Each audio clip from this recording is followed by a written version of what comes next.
Hi, I'm Dany Crooks, and you're watching Disney Channel.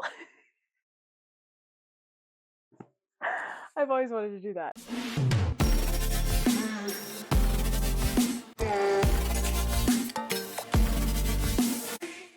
Hi, I'm Dany Crooks, and this is my debut, Revenge of the Forgotten, and it came out last September, and the sequel comes out in December. So, when I was a young reader, I loved cliffhangers, but I hated rereading because I felt like there were too many books out there for me to read, for me to like go back and reread things. So I wished always that there was some kind of recap that I could watch. And maybe there were, but I don't know. I'm not like, maybe like obviously now there's got to be recaps for books that people go over, but when I was a young reader, there was never a recap.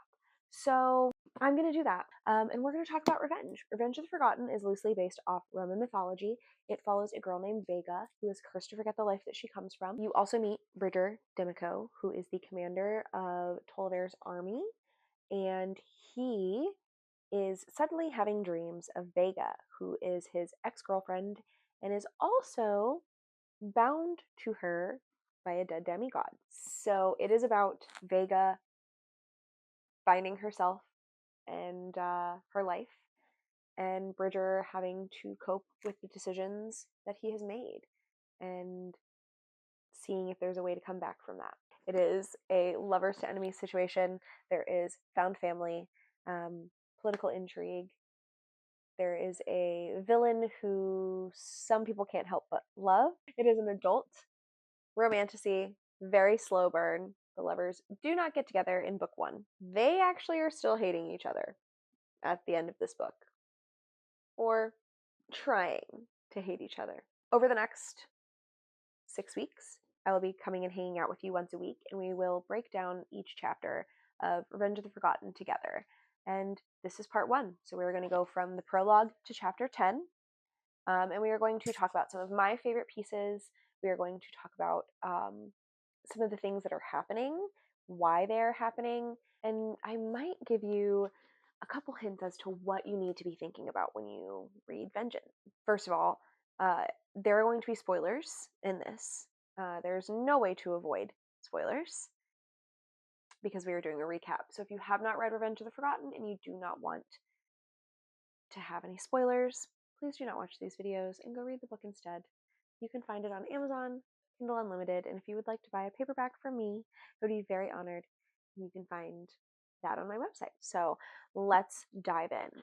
We're going to start with the prologue, which, fun fact, is probably one of my favorite chapters. So much happens and there's so much information that you're getting that also comes back to like the rest of the series as well. So all right, so let's get going. We're going to start with the prologue. The prologue is in Bridger's point of view, and it is the summoning, where they summon a dead demigod to bind them and to help them save their world from the villain. It starts off with Court asking if we're sure about what we're doing, and Vega immediately responding and saying, I will do this with or without you. So Vega is already, at the very beginning of this book, willing to sacrifice herself for the greater good. And she's already asking for Marlena's death. We start off very strong in the prologue. You also get to see Bridger and the way that he views Vega in this a lot. I mean, on page one, we see him already saying like that there's no going back, and that he would fight until the death beside them, specifically beside her, and he tells her that he's not going anywhere. And then we move on and we have everybody's favorite line. This is the line in Revenge that is highlighted the most in Kindle Unlimited, and Bridger says, "You're the air that I breathe, my life. I'd follow you to the underworld if you asked." Just keep in mind that Vega asks while they're doing the summoning, while they are praying to Remus, she asks for her sister's death. She says, I call upon you to bond these bloods, to help us make what's been wronged right, to avenge the innocent lives that have been lost, and to kill my sister.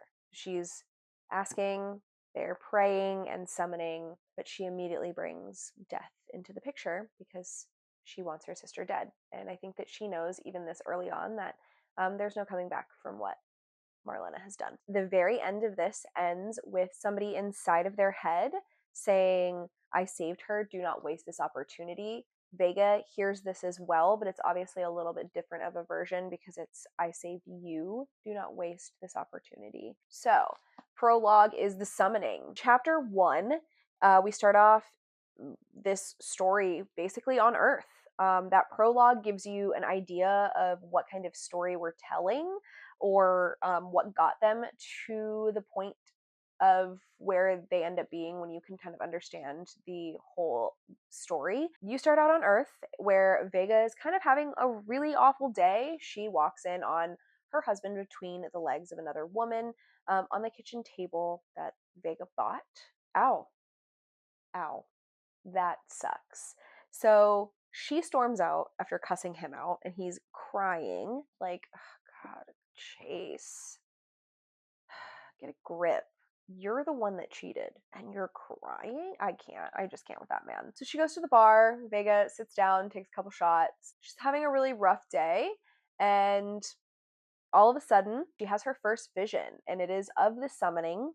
We are kind of coming back to that moment, and we see a little bit of a different piece of the summoning. She sees a girl with ringlet curls, and then she turns and sees the tallest man in the group, and he has really dark eyes, and she just remembers his eyes.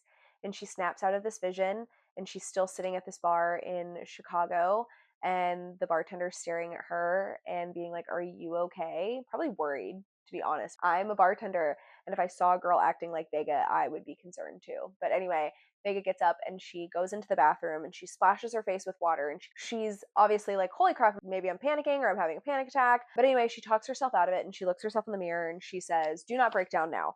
And that is a piece of Bridger that we don't know yet.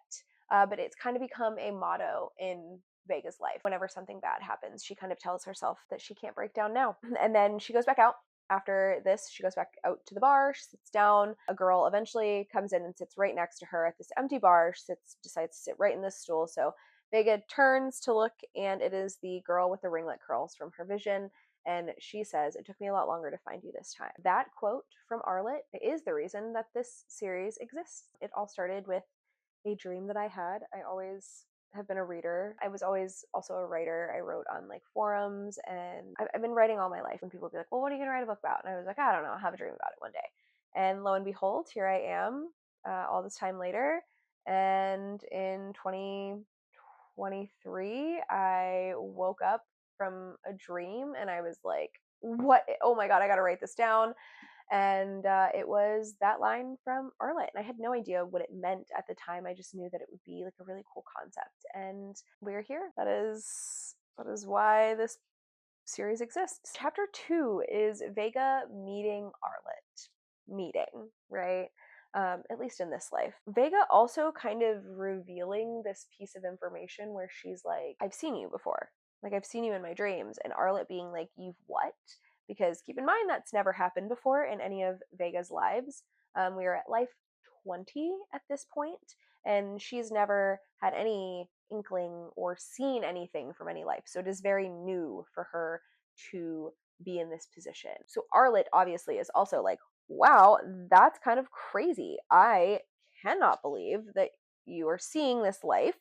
That doesn't make any sense. Vega gets really freaked out because this girl like knows some details about her that she shouldn't know. So she storms out drunk. She's had like quite a few shots at this point. She hasn't eaten dinner because remember, she was bringing dinner home for her and her husband. She goes home drunk. I want to like mention how much I love how just kind of like chaotic Vega is so early, like early on in this. She feels to me very relatable, you know, and how somebody might feel if they are finding out that they're not from this world, especially after the day that they'd had. So anyway, Vega rushes home. She fumbles with her keys at the front door, drops them, and she's just having a bad day, right? And those are the days where you like belt loop or something gets hooked on the door handle and you crash the fuck out, because as you should on those days. She goes in and has this like full-on meltdown where she's drunk and she is destroying Chase's items across the apartment because valid. Burn the whole fucking building down. She goes to sleep. She wakes up in the morning and Arlette is in the apartment with her, cooking breakfast, and Vega starts to freak out because what the fuck? This girl's in her apartment and knows, again, way too many things about her. Starts kind of doing a lot of world building in this chapter. Please remember that while this video will have spoilers, I am not going to go into full world building. I just don't really have time for that. So I will point out chapters with world building in them. If you feel like you need a refresh, you can go back and read those specific chapters. Chapter 2 will have some good world building pieces. But so we start to learn about who Vega is while also, seeing the brand for the first time.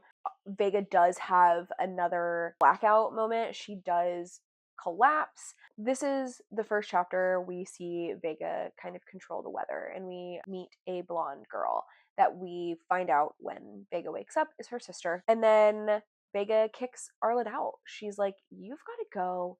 This is insane. I will call the police." Arlette's like, "You can't do that." And she's like, "Then get out of my house." Vega kicks her out. And we move on to chapter 3.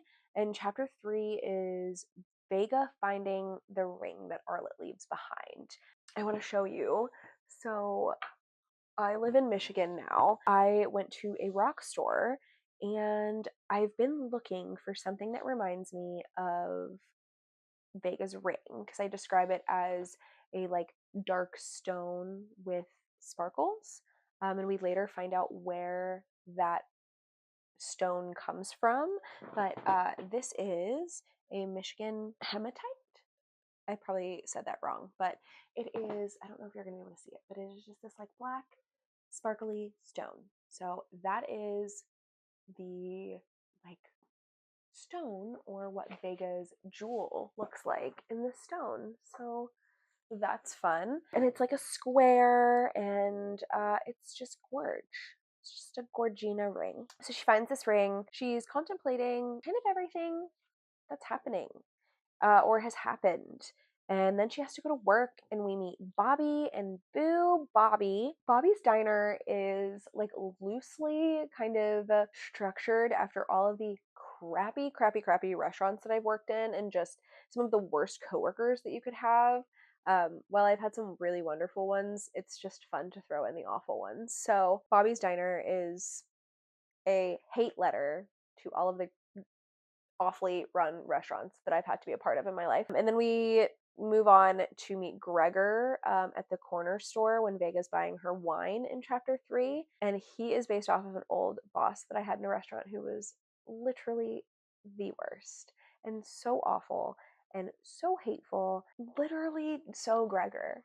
So anyway, fun lore fact, that is why that is dropped in there. This also is a chapter, it leads into one of my worst fears, and it's getting stuck in an elevator. And poor Vega does. And that would just be it for me. I think I would die. She does have another vision. She does black out. She gets very panicky when she gets stuck in the elevator. I think that it's easy to see that Vega has quite a lot of anxiety and maybe a little bit of a panic disorder on Earth. This life that she's lived really set her up to kind of be a very anxious person.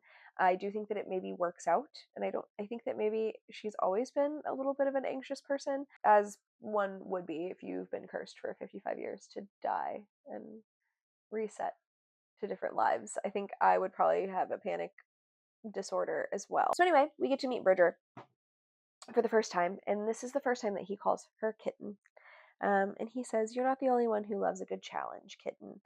And she says, "Kitten?" And he says, "Black nails, black dress, a spitfire attitude. I'd say this kitty has claws, regardless of how badly you're trying to keep them hidden." So Vega comes out of this vision. She is starting to be like, what is happening to me? She also finally gets in touch with someone from 911. They tell her there is nothing that we can do right now, and you're just going to have to wait. The fire department will get to you when they get to you. So Vega opens up one of the bottles of wine because one has broken, and she decides she's going to get drunk. And she thinks, maybe I am cursed because nobody's luck is this bad. So chapter 4 is us meeting Bridger officially for the first time, and we also get to meet Marlena.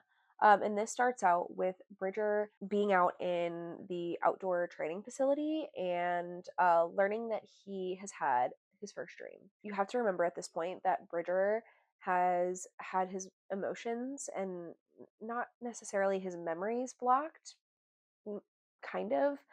Um, while he could remember them, it was him blocking the emotional impact of that out. He wakes up from this dream, first time that he's really thought or felt the feelings after what he has seen. He reaches out and he is feeling for Vega as if she hasn't been gone for 55 years. So this is the moment where things start to change for him. Marlena comes in, they have some back and forth about Vega and what it would be like if Bridger didn't have the bond that he had. We learn about the bond on their wrist in this chapter a little bit more too. And then it ends with Marlena basically being like, you better be in Stella. You bring the general with you. So you bring Meyer. I have a meeting and you have to be there. So she summons him to this meeting. And then we move on to chapter 5, where we go back to Vega, who is still stuck in this elevator, and now she is without a bottle of wine because she has finished it. So she's sitting in this elevator and she is scratching at her wrist because this freaking brand on her wrist is bothering her now. Firemen finally come out and they finally rescue her. Vega is also confronted by Chase for the first time since she walked out on him, and she gets to slap him in the face, and it's good for her. Like, way to go. And she does it in front of all of these firemen, and Chase is like, why would you do that? And Vega's basically like, you're probably gonna have to blur that gesture out, but she does that. Vega, after slapping Chase, decides to go for a walk, as one usually does after slapping their cheating husband in the face. Then we go for hot girl walks, right? So she has some time to think about these holes and these spots in her memories during this hot girl walk, and how, yeah, she remembers the last 15 years, but like her childhood is really fuzzy. And that is because of the curse, because she's been in this life for 15 years, which is the longest that she's been away. She's already kind of like listening to these things that Arlette is telling her, and eventually she gets up, she starts walking back, and she ends up at Arlette's motel, and it is room 444, because I inserted my bestie Molly Goins, her angel number, into this book, because I started it more so with Heart, where we like insert little like details, but more so now it is turned into inside jokes that we hide in our books. So just know there's always some kind of funny thing that has happened being inserted into any of the books that you read. Vega does end this chapter with passing out again, because that's just what her body does. She just stressed, passes out. That's fair, I guess.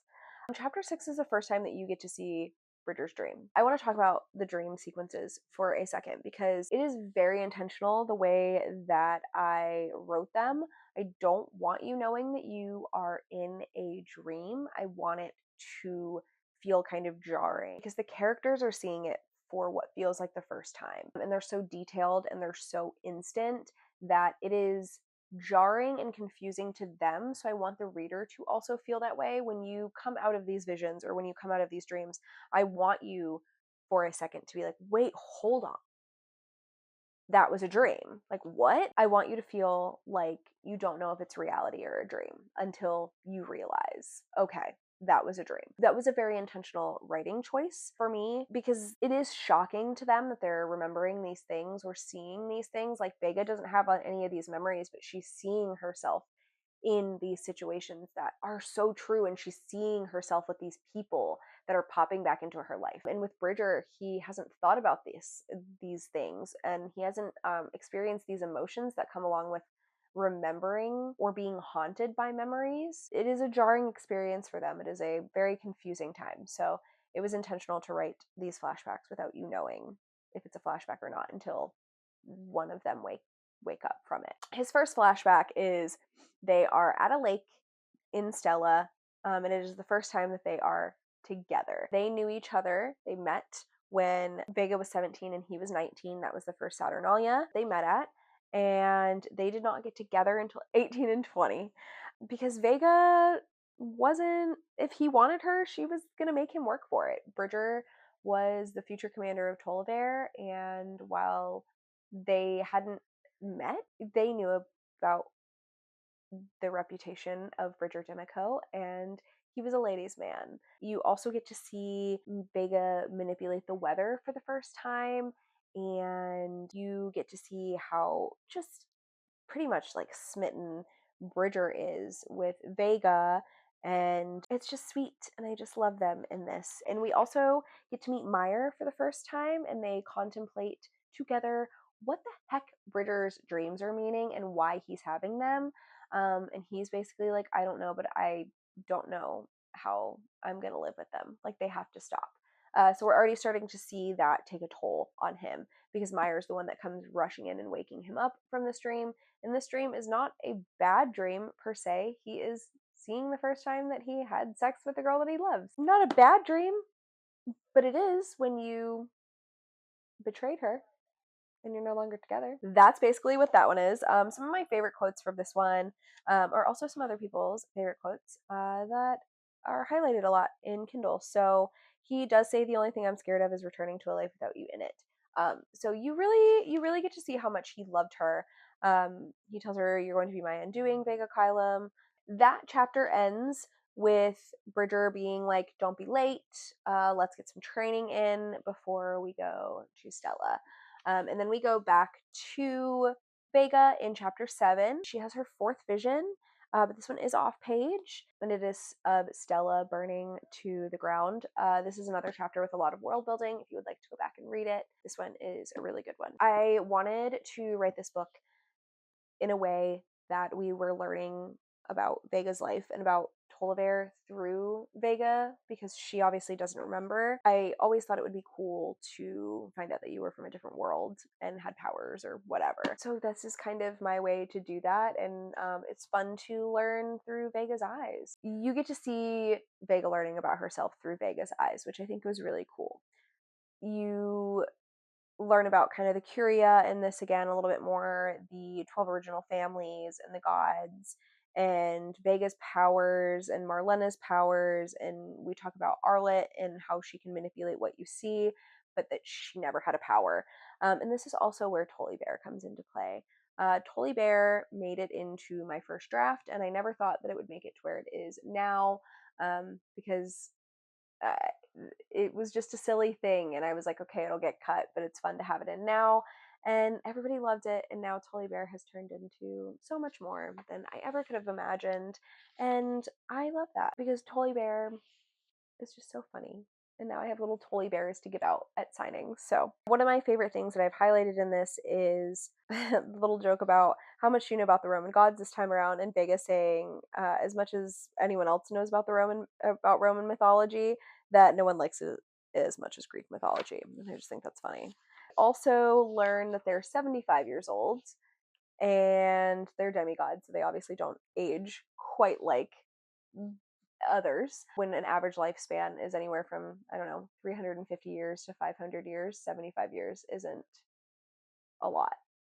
They're basically, I mean, think about it as 20s and 30s in their life, kind of. She learns about the ring and learns that it was given to her by somebody who used to love her very much. They're not dead, but they might as well be.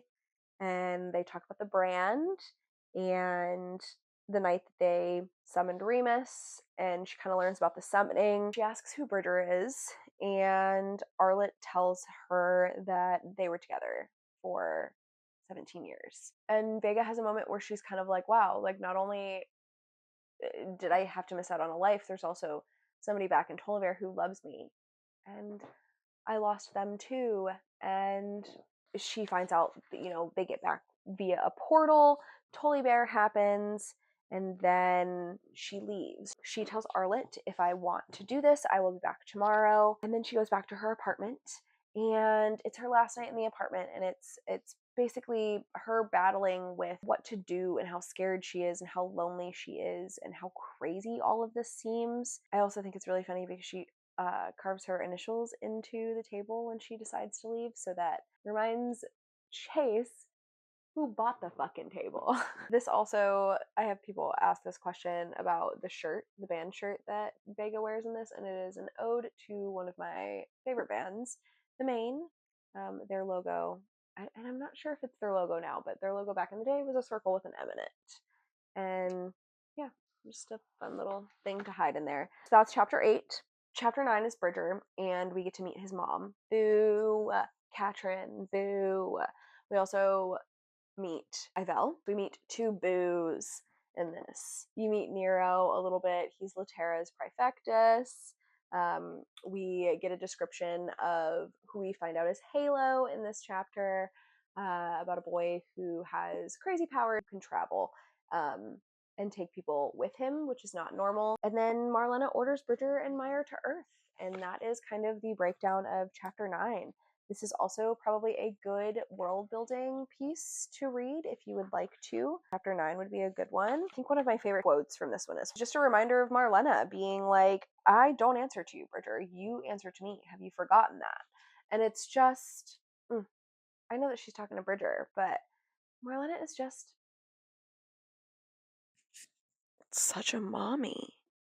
I would get down on my knees for that woman. I would beg her to make me cry. I love her. What have I done? Chapter 10. This is going to be the last one of this segment. This is the girls' road trip, and you get to see how much Arlette loves Cool Ranch Doritos. You get to talk about Court a little bit more, but you also learn that Court is particular on how he wants Vega to learn about him. And I think that that probably comes back to some of his control issues, but also I'm sure that they've had a lot of learning and a lot of growing and trial and error to get to where they're at now. And I can only imagine that Arlette, in the very beginning, tried to over-explain a lot of things, and how crazy it would be to find out that there's some dude who's like in love with you all the time, So I think that Court has just learned that his best odds of not freaking memoryless Vega out is by letting her form her own opinion of him. And probably in his brain, it's also the greatest chance that maybe in this life she won't just see me as a friend. This is another chapter where there's really great world building. You would like to read that. And then Over My Head Cable Car by The Fray. I don't know why I picked that song to go in this book. I feel like it's just, when you think of a road trip, and she's talking about it's an early 2000s radio station, and I just feel like it was such an iconic, and it's so nostalgic, and it's very fitting. If this looks like it was filmed in a different angle, it's because it is, and my phone is crooked, but it died, and I'm tired, and I think my ring light is pointing at my wall, and I'm so exhausted, I don't care. Thank you so much for coming along with me on this first Revenge of the Forgotten recap. I think it's going to be good for all of us. We all need a little refresher before we dive into Vengeance. Revenge of the Forgotten is available on Kindle Unlimited, Amazon, and you can buy signed paperback copies on my website if you do feel ever so inclined to do so. Heart of the Villain is also out now on Kindle Unlimited, Amazon, with paperback copies available on my website. I don't know if you can see this shelf up here, but that is Heart of the Villain. It is the villain origin story, and it is Marlena's story. It is book 1.5. I do recommend you reading it in publication order for the sake of spoilers in book 1 if you choose to read it first, but it is a prequel, so you can decide your fate on that. Vengeance of the Gods is the sequel to Revenge of the Forgotten. It is book 2 out of a trilogy, so we are in the middle of the story. Vengeance of the Gods is available on December 5th. And currently, ARC signups are in my bio if you would like the chance to get a free early copy. It is an ebook version. I will see you back here next week when we talk about Revenge of the Forgotten, chapter 11 through 20. I'm going to fucking bed.